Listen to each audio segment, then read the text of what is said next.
Welcome to the Rock Newman Show. It's the Rock Newman Show.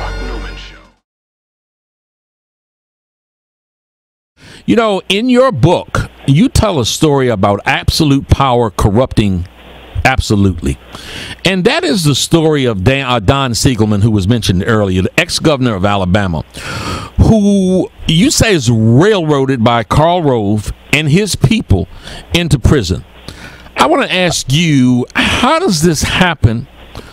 You know, and how is justice so twisted that this man is in prison for what seems like a political payback? Well, I'm sorry, go ahead. No, go ahead. I was compelled to put that in there, you know, because Cliff, in his book, is completely correct, and I have the good Senator McCain, a whole chapter. And as far as Don Siegelman, I have that in there because Jack Abramoff was called by Karl Rove, went into that election and spent, you know, millions and gazillions of dollars. Then it ended up Siegelman beats everything, and they go back right after him. He was roved, is what happened to him, and Jack Abramoff was involved in that money expenditure there that was trying to take him out. So hey, Bob, do me a favor. You're ex-congressman. You've got a lot of inside information. Share with me, if you would, in our listening audience, what the mechanics of that was. You say he was roved, meaning that Karl Rove took him out.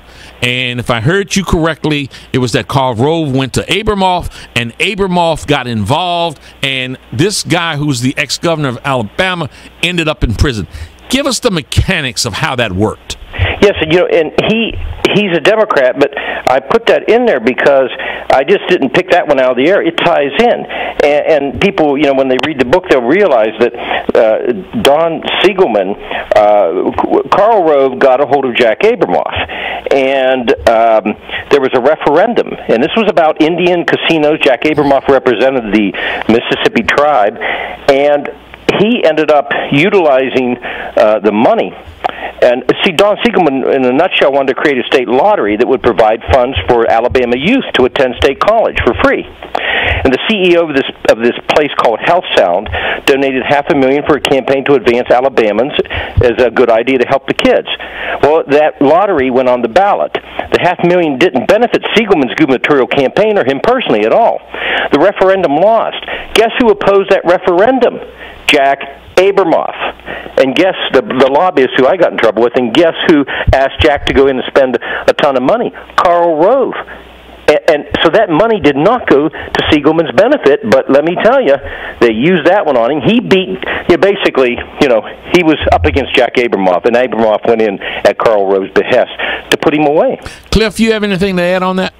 Yeah, no, I mean, look, Bob's exactly right. I mean, you know, that's the unequal system that we're looking at. There's no doubt. There's a great movie, I'll admit, full disclosure, I did some PR on it called Hot Coffee, which is all about the fight for tort reform in this country and who is behind pushing a lot of these tort reform laws. And there's a whole section in it on Karl Rove and some of the maneuvers he's made and involvement in a number of judicial races in Alabama and Mississippi. And you find these completely, there's a judge they talk about named Oliver Diaz who's railroaded again and again and again because they can't beat him. I mean, when you start seeing these stories again and again, you know, you don't have to be that brilliant to see a pattern. And this is Rove's pattern. He's done this. He did it in Texas since the dawn of time. He finds a way to use law enforcement to help his political agenda.